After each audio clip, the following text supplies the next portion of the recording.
Hai, kembali lagi di podcast Ruang Miku, ruang obrolannya admin Medsos TVRI Maluku. Masih bersama Om Adam, Om Pala ya. Oke, karena nama samarnya banyak banget Om Pala, mohon maaf lahir batin. Oke, next Om Pala. Kayak tadi nih yang tadi udah Monik bahas bahwa di sini juga ada pengusaha-pengusaha muda yang Om Pala latih sebenarnya untuk menciptakan produk-produk. Isu tentang pemuda dengan entrepreneurship ini sekarang kalau kita lihat sedang giat-giatnya nih, marak-maraknya. Kira-kira menurut Om Pala kenapa sih sampai anak-anak muda di era zaman ini nih sangat menggebu-gebu untuk jadi pengusaha muda? Apa sih faktornya? Faktor penting mestinya diberikan pesan kepada negara. Investasi negara itu jangan berlebihan kepada infrastruktur. Kita punya banyak jalan yang dibangun tapi tidak produktif. Tetapi anak-anak kita tidak menjadi pemain di dalam perekonomian. Berapapun kita berbangga terhadap growth ekonomi, tetapi pemain di dalam itu masyarakat impor, buat apa bangsa ini? Kita dimanapun secara teoretikal di dunia ini, ekonomi yang kuat jika diisi oleh banyak pelaku bisnis. Ekonomi yang rapuh adalah ekonomi yang disort dari expenditure government. Maka kita mesti mengurangi peran negara untuk mengkucurkan pendanaan. Kita inginkan anak-anak kita itu menjadi produktif. Kita ingin anak-anak kita tidak mau jadi PNS tapi dia mau menjadi entrepreneur. Betul. Nah, karena ini yang mesti kita rubah. Orang tua kita ya.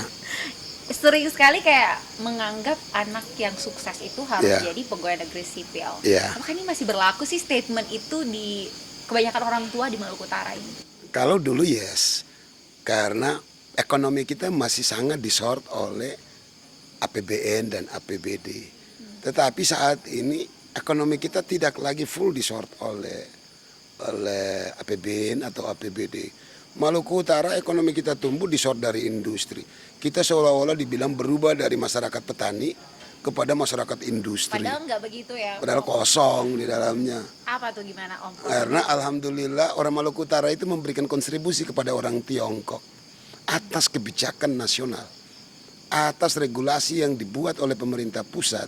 Kita dieksploitasi sumber daya alam yang insya Allah kita akan mengalami proses pemiskinan oleh policy yang tidak ramah terhadap lokal ekonomi.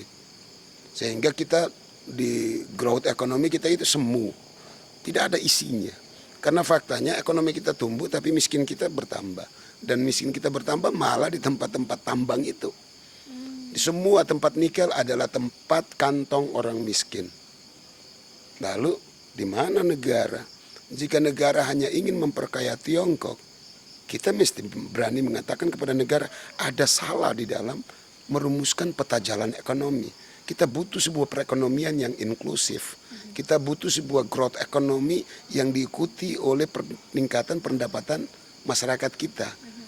Jangan menggunakan teori rumus yang kalau kita lihat rumus perhitungan pendapatan per kapita kan kita menghitung dari total PDRB terhadap total penduduk. Lah, ekonominya menjadi timpang. Orang yang makin kaya kita anggap sama dengan yang punya pendapatan 100 juta kita samakan dengan yang pendapatan 400 ribu. Karena sama-sama orang lalu kita bagi. Ada yang salah. Jadi ternyata tidak semua teori itu baik. Kita mesti mendeteksi juga. Nah kalau begitu gimana peta jalannya? Berikanlah ruang kepada anak-anak muda. Kita memastikan bahwa anak-anak muda kita itu mau keluar dari zona nyaman, kreativitas mereka tumbuh, dan mereka menjadi pemain utama di dalam pasar. Jadi izin Om Pala, jadi gambaran besarnya adalah untuk industri nikel di sini sebenarnya menyumbang besar juga untuk kemajuan ekonomi yang menurut data yang kita baca juga. Salah satunya dirilis oleh Bank Indonesia bahwa pertumbuhan Maluku Utara ini menunjukkan tren yang positif 27% kalau nggak salah ya. Tapi ternyata kebanyakan di industri nikel itu, dan ternyata juga tidak begitu membuat masyarakat Maluku Utara ini lantas sejahtera karena adanya industri tambang nikel. Justru yang tadi Om Pala bilang di industri-industri lain seperti yang perkebunan dan juga pertanian kalau di sini ya Om Pala. Nah, sebagai kapasitas Om Pala sebagai pengajar, dosen juga di salah satu universitas di Maluku Utara. pandangannya Om Pala sendiri nih, kalau misalkan pengusaha muda mau berkembang di Kota Ternate, di sektor mana lagi yang mereka harus ambil dan menjadi pengusaha di sektor tersebut? Selain ekonomi kreatif, kita contohkan ini. Orang Maluku Utara itu sangat ditentukan oleh kelapa. Ini batok kelapa. Kalau negara memberikan ruang kepada anak-anak muda kreatif untuk memproduksi ini, pertanyaan lanjutannya, apakah negara membuka keran bagi marketnya? Maka mesti bernegosiasi. Saya pernah menyampaikan kepada beberapa pejabat negara, kalau ekspor kita di tambang itu 5 kontainer, bisa tidak batok kelapa kita 1 kontainer, bisa ikan kita 1 kontainer, bisa cengkeh kita 1 kontainer, sehingga ruang-ruang itu akan diisi oleh lokal ekonomi, pemainnya akan diisi oleh pemain-pemain lokal. Tapi kalau kita ekstrim kayak begini, market terbesar kita ada di Tiongkok, total jumlah penduduk Tiongkok lebih gede daripada Indonesia. Mereka minta 1 kelapa muda saja. 25% dari total penduduk Tiongkok itu minta kelapa muda 1 buah per minggu saja. Kita sudah ekspor berapa kontainer ke... Nah, tapi pasarnya tidak dibuka. Anda bisa membayangkan nasional policy kita ekspor tambang. Biaya ekspornya 0. Tapi kita ekspor ikan kena tarif. Kita ekspor kelapa kena tarif. Bisa tidak negara mengatakan kalau Anda ekspor kelapa ke Tiongkok 0 tarif dong? Nah, itu yang saya maksudkan, negara hadir. Negara hadir untuk mengawal kegiatan ekonomi masyarakat untuk bisa bertumbuh. Kalau negara bisa membuat kawasan strategi nasional, di Maluku Utara ini ada 3 titik yang besar. Di Weda, pemain utamanya lah Iwip. Di Halsel yang namanya Pulau Obi, pemain utamanya Halada Harita Group. Dan di Halmahera Timur, pemain utamanya adalah Antam. Tapi Anda membayangkan negeri ini adalah negeri rempah yang tidak pun satu fasilitas negara membangun kawasan industri rempah. Padahal kita punya cengkeh, kita punya pala, kita punya kelapa. Tetapi mereka sangat tergantung kepada industri nikel. Nah, kalau begitu, saya ingin mengatakan bahwa mestinya ada satu kawasan industri rempah yang sama polosinya dengan kewenangan memberikan strategi nasional terhadap tambang, sehingga hargai juga masyarakat lokal. Kegiatan ekonomi lokal mesti ada ruang untuk mereka bertumbuh, akan menarik banyak anak-anak muda kita yang hidup di sektor pertanian, yang hidup di sektor perkebunan, yang hidup di ekonomi kreatif. Mereka ketersediaan pasar. Sekarang mereka tidak punya pasar. Ya, betul. Karena itu kita butuh kehadiran negara untuk menyiapkan skenario itu sehingga ruang bagi industri kreatif, industri resources lokal kita yang betul-betul inline dengan masyarakat kita itu bisa jalan. Iya. Okay. Gitu. Jangan sampai kita negeri kaya tapi miskin. Timpang dong ya. Oke, baik Om Pala. Kalau misalkan nih Om Pala, kalau kita lihat nih, era sekarang juga sudah marak sekali dengan perkembangan IT digital. Bahkan ada robot sekarang yang sepertinya digadang-gadang bisa menggantikan pekerjaan-pekerjaan manusia. Apakah entrepreneurship ini menjawab masalah tersebut ya, bahwa pekerjaan ini bisa tetap sustain, bisa tetap stabil, masih tetap bisa ada, sekalipun nantinya bersaing dengan adanya robot ini, Om? Iya. Kecenderungan perubahan global terjadi, tetapi institusi pendidikan dan institusi yang melahirkan manusia pekerja itu tidak mengalami perubahan. Saya mengajar di accounting, yang dulu kita menganggap bahwa kita mendesain sebuah ekosistem accounting untuk bisa memproduksi. Sekarang diselesaikan oleh komputer, tapi kampus belum berubah. Nasional policy kita di sektor pendidikan belum mengalami perubahan. Padahal tantangan pasar berubah begitu cepat.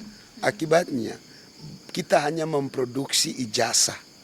Institusi pendidikan kita hanya melegalkan ijazah, tapi tidak melegalkan kreativitas. Padahal tantangan kita berubah. Apa artinya? Di ekonomi kreatif tidak akan pernah mati oleh perubahan market. Tetapi teknologi tertentu di bidang kedokteran, di bidang accounting, di bidang berapa banyak tenaga kerja, kita habis. Sementara kita mengalami sebuah era bonus demografi. Kelompok usia generasi Z kita itu mengalami penebalan. Plus kelompok yang milenial, dia sudah 52-53% dari total penduduk kita. Artinya bahwa market tenaga kerja kita di 2030 akan mengalami surplus permintaan tenaga kerja. Bonus demografi terjadi di situ. Kegiatan ekonomi apa yang mesti kita ngisi? Tidak ada jalan lain, peta ekonomi kreatif kita mesti tumbuhkan. Oke, jadi ekonomi kreatif menjadi pengusaha, apakah ini juga bisa menjadi salah satu faktor mendukung pertumbuhan ekonomi terkhususnya di Maluku Utara ini, Om? Bukan saja di Maluku Utara, di seluruh dunia generasi-generasi Z itu mengalami loncatan. Sayangnya kelompok kolonial yang menguasai jabatan hari ini di pemerintahan itu tidak mengalami perubahan cara berpikirnya. Ini yang kelompok kolonial ini yang lahir di bawah 70-an itu.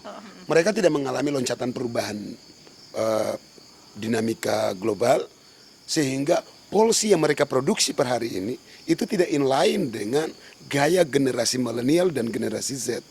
Nah, itu yang akan kita berpotensi mengalami jebakan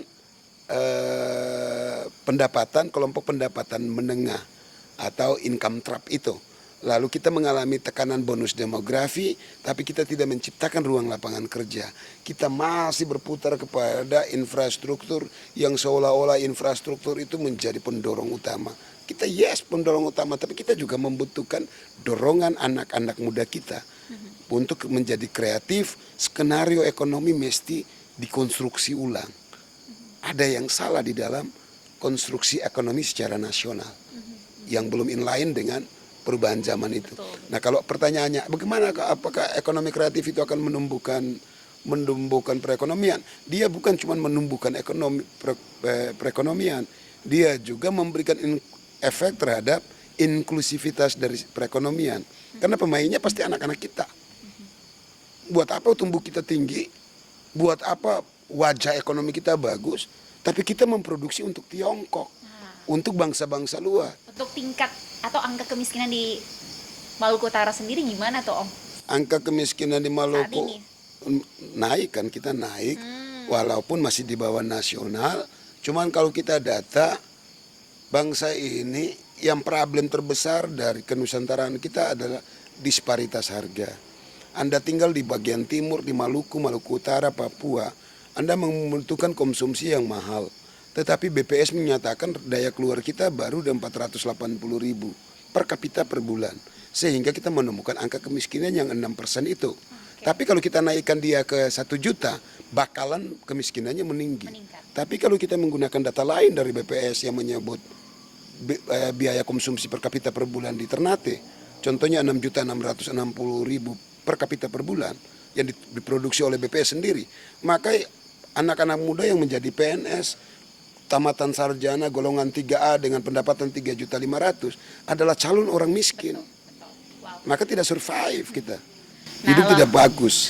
Nah loh, kritis banget kayak gitu, udah 4 SKS sejauh ini loh guys.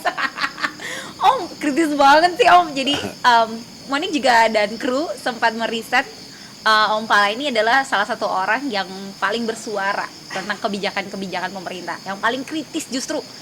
Beberapa waktu lalu Om juga pernah mengkritisi kebijakan pemerintahan Halmahera Selatan. Bahkan sempat diberitakan media itu juga di luar dari survei atau juga tidak berdasarkan data. Kenapa sih Om begitu gencar-gencar banget untuk mengkritisi kebijakan pemerintahan?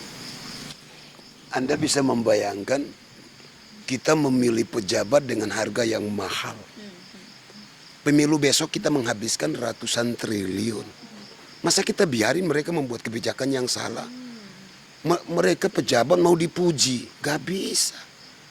Anak-anak muda mesti mengaktifkan kritik, mengaktifkan public speak yang baik untuk memberikan ikhtiar kepada pemimpin-pemimpin kita hari ini bahwa Anda itu menjadi pemimpin, kita bayar mahal untuk memilih yang namanya gubernur, bupati, wali kota, presiden, anggota DPRD kita bayar mahal. Bukan mereka menjadi Dracula penghisap uang rakyat. Mereka udah dibayar semua, mau jalan-jalan dibayarin beli tiket. Masa kita puji terus? Nggak bisa. Kita aktifkan kritik untuk memberikan ikhtiar. Awas loh, amanah itu amanah kita loh. Kami itu prinsipal, pemegang hak untuk memberikan kekuasaan. Sewaktu-waktu bisa kita geser, karena itu jangan berlebihan memuji-muji. Maka pejabat mestinya dibikin hukum, haram hukumnya memuji, dan pahala untuk mengkritik, agar ikhtiar bernegara, ikhtiar berbangsa itu makin terjaga. Oke, Om Pala minum dulu, Monik juga minum dulu. Makin panas nih. Tapi Om Pala kembali lagi nih, kan nggak semua orang juga nih yang bisa dengan lantang menyuarakan isi pikirannya. Apalagi kurang data. Kira-kira tips and trick nih dari Om Pala untuk khususnya teman-teman muda di luar sana yang ingin berkomentar atau mengkritisi kebijakan pemerintah. Tips and tricknya apa nih, Om? Tentunya membaca kan kampus itu mengajarkan orang secara teoritikal. Walaupun belajarnya di kampus itu kita belajar tentang teori-teori. Tetapi kalau kita tidak amalkan, dia menjadi tidak bermakna. Karena itu sains itu akan bermakna jika bisa memberikan perubahan pada national policy. Saya biasa bilang begini kepada banyak teman-teman dosen. Buat apa saya menulis jurnal? Buat apa saya dapat profesor? Tetapi statement saya tidak bisa mempengaruhi kebijakan negara. Maka saya biasa bilang, lebih baik saya statement di media yang bisa rubah policy, daripada saya menulis jurnal yang ada di rak meja kementerian, yang ada di web kementerian, hanya bermimpi menjadi profesor. Tidak bermakna. Lebih baik kita sort kepada ruang publik lewat media, menulis sekarang mau YouTube, banyak ruang. Nah, kita bisa memproduksi banyak pikiran. Kalau kita tidak memproduksi banyak pikiran kebijakan publik, dia hampar, maka dia akan koruptif. Dia akan melakukan kebijakan yang salah. Kalau Anda lihat dalam teori governance, penting sekali transparansi, penting sekali akuntabilitas, tapi di ruang belakang itu kita butuh civil society yang kuat. Pemerintahan yang kekuatan civil society-nya kuat, tidak banyak black market di belakangnya. Tapi kalau civil society-nya tidak kuat, di belakangnya banyak sekali black market yang ditransaksikan atas nama kekuasaan itu. Wah, ini juga sekaligus motivasi nih buat teman-teman semua yang dengar nih. Well, anyway, Om Pala, sekarang kalau misalkan kita ngomong berpikir kritis, ini juga jalan pemilu, banyak sekali juga ada pemilih pemula di luar sana. Tips and triknya dari Om Pala buat lebih kritis lagi untuk menjadi pemilih yang kritis, bertanggung jawab pada pemilu 2024 buat teman-teman semua nih. Saya kadang-kadang menginspirasi anak bangsa ini sudah paham. Kalau Anda lihat evolusi di pemilu 2004, banyak orang memberikan amanah kepada beberapa partai besar, tapi mereka menyerahkan eksekutif kepada Demokrat. Tapi mereka ngasih cuma dua periode loh. SBY itu 10 tahun. Di 10 tahun kemudian berubah PDIP. Evolusi ini bakalan terjadi. Kalau ini terjadi lagi ketiga, diganti lagi partai lain, yang berkuasa yang lain, begitu hebatnya anak bangsa itu memberikan amanah dan menarik amanah itu agar tidak ada yang dominan. Kalau ada satu yang terlalu dominan, bahaya bagi state ini. Karena itu redistribusi dalam model ekonomi itu penting. Maka pilihan kita adalah membangun edukasi, membangun kecerdasan orang untuk bernegara. Mana hak-hak kita? Anak bangsa ini nyaris tidak ada waktu untuk tidak bayar pajak. Cuma mereka tidak sadar. Mulai dari lahir sampai meninggal, semuanya ada teks. Pajak semua, betul. Nah, kalau begitu ada hak yang dicuri negara atas nama state untuk mengembalikan investasi itu. Karena itu, ini uang kita yang sudah diambil. Ayo dong kawal. Ayo dong pantau, ayo dong check and balance-nya. Nah, karena itu komunikasi kalau di ekonomi itu kita mengenal teori prinsipal dan agen. Hubungan prinsipal dan agen itu efektif jika terjadi transformasi keduanya. Si prinsipal memberikan amanah, si agennya itu si agen itu punya potensi memberikan asimetris informasi. Kalau begitu kita butuh publik rakyat yang kuat untuk mengurangi beban dari asimetris informasi yang di ujungnya ada fraud. Nah karena itu dengan mengaktifkan itu akan hidup. Punya sense itu, punya pemahaman itu dulu, baru kita bisa ambil tindakan bijaknya gitu ya. Iya, itu perlu dibangun dalam kesadaran berwarga negara. Betul sih, karena emang kebanyakan nih ya. Kalau misalkan mereka melihat figur dan udah punya track buruk menurut mereka, terkhususnya generasi muda ya, pasti udah nggak mau lagi nih ikut pemilihan dan lain-lain. Nah ini sebagai closing statement Om Pala, Monik persilakan. Anyway, ini 8 SKS sudah habis guys. Jadi Monik kasih waktu untuk Om Pala sekali lagi untuk menyemangati pemuda-pemudi di luar sana, khususnya generasi muda ya, untuk gimana punya pemikiran yang kritis untuk menentukan pilihan mereka pada pemilu 2024 nanti. Iya, anak muda Anda itu adalah manusia global. Kalau manusia global jangan pegang KTP. Jadilah manusia Asia yang pegang paspor agar mobilitas Anda ke Asia. Tapi Anda mesti pegang visa untuk menjadi manusia global yang bisa ke Eropa.